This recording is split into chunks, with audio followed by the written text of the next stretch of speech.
Hello, this is Dr. Mark Miravalle. I'm here in Ireland with Anne, a lay apostle. We are going through volume 7 of the volumes, Greetings from Heaven.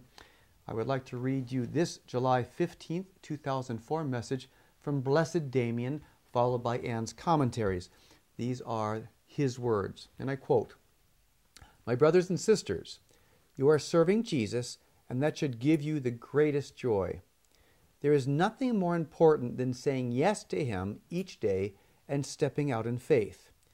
You do not even realize the many ways in which He uses you during the day. This is as it should be when you are a servant. I found that my greatest strength lie in my practice of remaining in the present.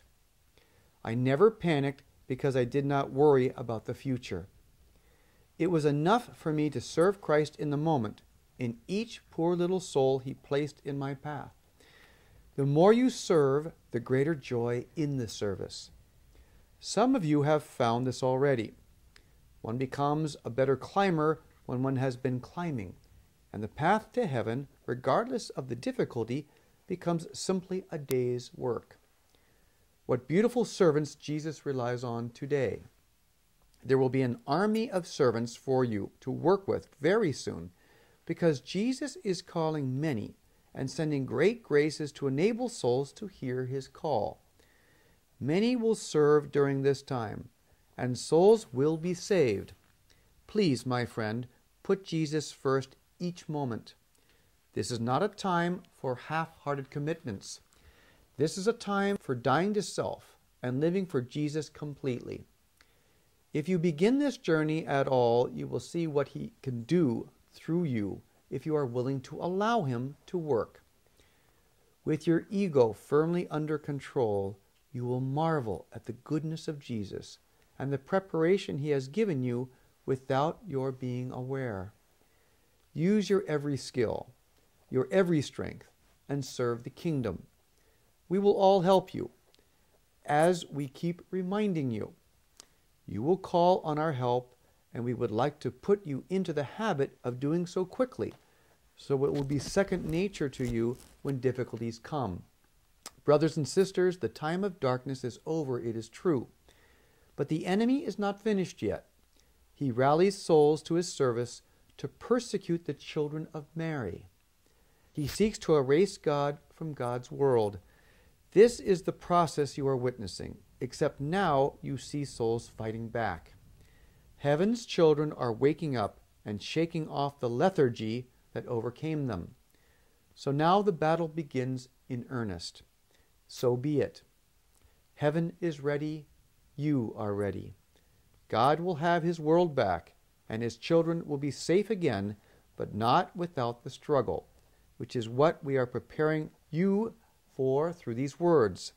Children of God, it will become clear that souls are choosing sides, in that souls following the enemy will persecute God's followers and delight in doing so. It has never been God's way to extract revenge for the sake of revenge, or to allow His children to do so. You will be called upon to answer in love. There are a great many readers pausing, I see. This is difficult, I know.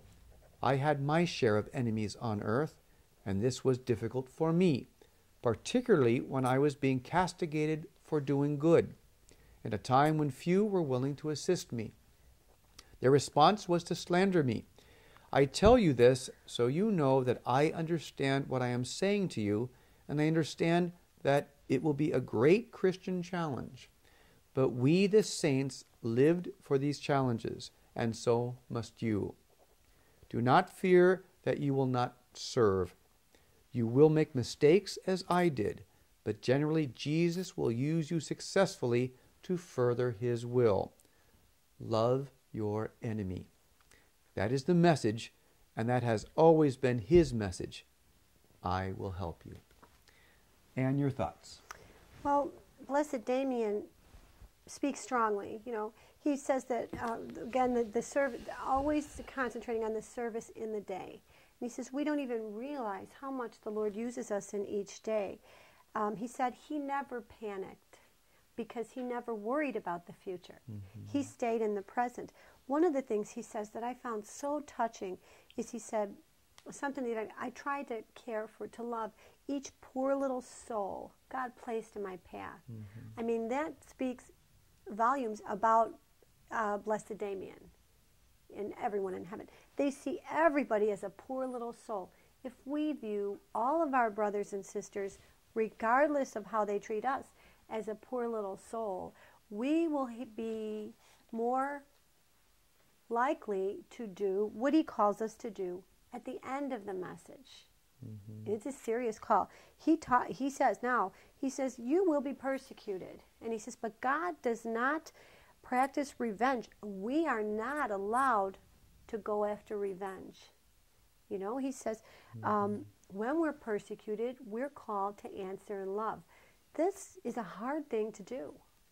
You know, and what's also so true with these saints is it's almost like Jesus is choosing saints that have experienced what we are and what we will be experiencing, and they've done it.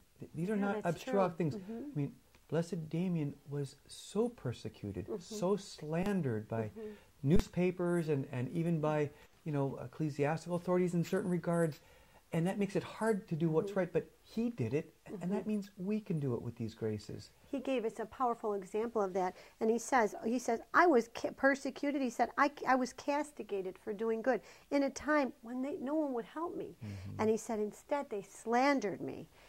I mean, we will experience this. I know there are lay apostles out there, and they are experiencing this now, and this is our beautiful call. And as you say, if they can do it, well, we can do it. Right. You know, it's doable, or the Lord wouldn't ask it of us. Right.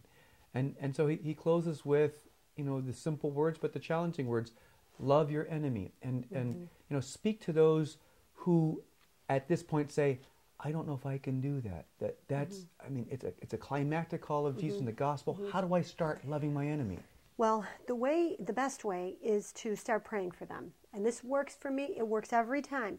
The person I consider my enemy, someone who has hurt me, that, you know, you would be tempted to bitterness with, what I try to do is pray for them every day throughout the day during the period of difficulty, because it leaves me agitated. And I know that that's not what the Lord needs me to be.